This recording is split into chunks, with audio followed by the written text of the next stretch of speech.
안녕하세요, 게임이 쉬운 매거진입니다. 오늘은 정말 핫하다고 볼 수 있는 찬반 논란 스타크래프트 태사기에 관한 내용을 다뤄볼까 합니다.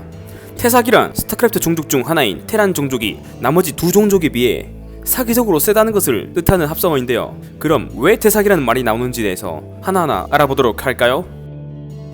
첫 번째, 테란의 일군 SCV가 체력이 60이라서 사기다?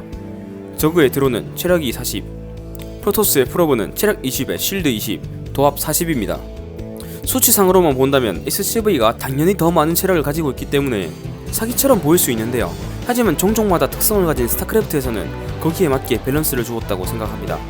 제 생각에는 SCV가 다른 일꾼보다 체력이 높은 이유는 건물을 지을 때 건설 현장에 계속 붙어 있어야 되니 건설 도중 생존율을 조금이라도 더 올리기 위함이 아닐까 싶은데요.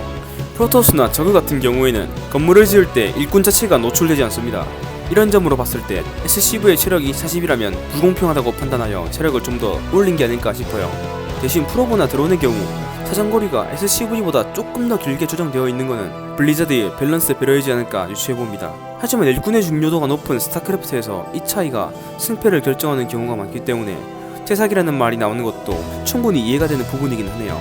두 번째, 리페어가 사기? 리페어가 사기라고 생각할 수도 있는 분들이 많을 텐데요. 그 전에 각 종족의 건물 특성을 한번 훑어볼까요? 테란 건물의 경우 체력이 빨간색까지 깎이게 되면 건물에서 불이 붙게 됩니다. 그리고 점점 체력 게이지가 줄게 되고 게이지가 바닥났을 땐 결국 뻥! 건물이 터지기도 하는데요.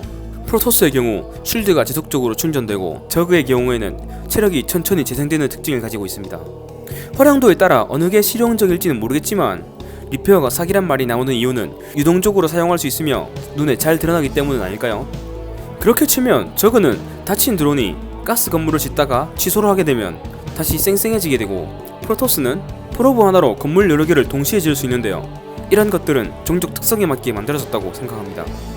경우에 따라서 리페어가 사기로 보일 수도 있지만 만약 리페어가 없는 테란이라면 과연 밸런스가 맞을까요? 세 번째, 메카닉 업그레이드. 상성을 무시하는 테란의 무시무시한 메카닉.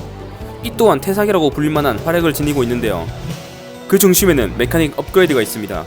메카닉 풀업의 경우 벌처는 공격력이 총 6이 오르고 휘즈 탱크는 탱크 모드일 때 총 9가 오르고 시즈 모드일 때 총 15가 오릅니다.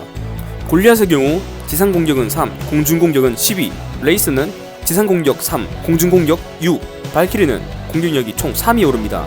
테란의 최종 유닛인 배틀크루저는 지상과 공중 공격력 둘 다 9씩 오르게 됩니다. 워우, 엄청나네요. 이로 인해 프로토스가 인구수 200을 먼저 채우고 전투를 하더라도 프로토스의 유닛들이 아이스크림처럼 녹아내리는 경우가 많았습니다. 원래 프로토스는 상성상 테란에게 유리해야 되는데 테란은 그런 거 잘 모른다네요. 그래서 프로토스들은 한방 싸움을 피하고 아비터 리콜 혹은 스테이시스 필드를 이용하여 더 효율적인 전투를 합니다. 하이템플러를 활용한 천지스톰으로 테란의 한방을 막기도 한데요. 테란은 자리를 잘못 잡거나 한방 병력이 무너지면 패배로 직결되는 단점을 가지고 있긴 하지만 승리 조건에 제약이 까다로운 프로토스는 부유함을 가지고 있는데도 불구하고 역전패를 당하는 경우가 허다했습니다. 이런 경우가 프로들 사이에서도 일어나다 보니 태사기 논란이 계속해서 생기지 않나 조심스럽게 생각해봅니다. 네 번째, 사정거리. 스타크래프트에서 가장 긴 사정거리를 가지고 있는 시즈 탱크. 공성전차라는 이름에 걸맞게 공성과 수성에는 없어서는 안 될 존재이기 때문에 지형적인 측면에서 유리한 면이 많을 수밖에 없는데요. RTS 게임에서는 멀리 있는 상대를 공격할 수 있다면 어찌됐든 유리할 수밖에 없으니까요. 단, 그 공격에 피하 식별이 없다는 것과 함께 코앞에 있는 적은 때릴 수 없다는 단점을 가지고 있긴 하지만요. 약점이라고 꼽는다면 기동성이 좀 구리긴 한데 그 모든 것을 커버할 수 있는 굵고 멋진 포대가 있으니 사실상 이 부분 또한 논란이 되기도 합니다. 네 번째, 벌처. 테란마저 인정하는 사기 유닛. 벌처는 좀 사기가 맞습니다. 75원이라는 마린보다 고작 25원 더 비싼 가격으로 기적을 만들어내는 마인대박. 프로토스 유저로서 저그 유저로서 너무나도 억울할 수밖에 없는데요. 벌처에 대해서는 딱히 더 할 말이 없네요. 테란 유저들도 인정하는 부분이라서. 스타크래프트에서 가장 빠른 기동성과 상대방은 보이지 않는 스파인더 마인을 매설하는데요. 주류는 스플래시 데미지를 가지고 있으며 가끔 역대박도 만들어내긴 하지만 웬만해선 까는 쪽이 더 좋을 수밖에 없다는 것도 사실입니다. 많이 빡치겠다.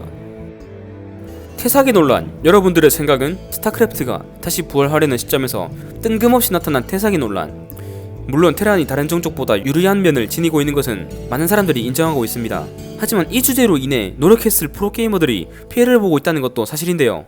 종결을 내고 싶어도 종결 나지 않는 태사기 논란, 오랜 기간 동안 사랑을 받아오며 무수히 많은 전력과 전술, 파이법, 그리고 플레이어의 컨디션에 따라 변수가 생기는 스타크래프트.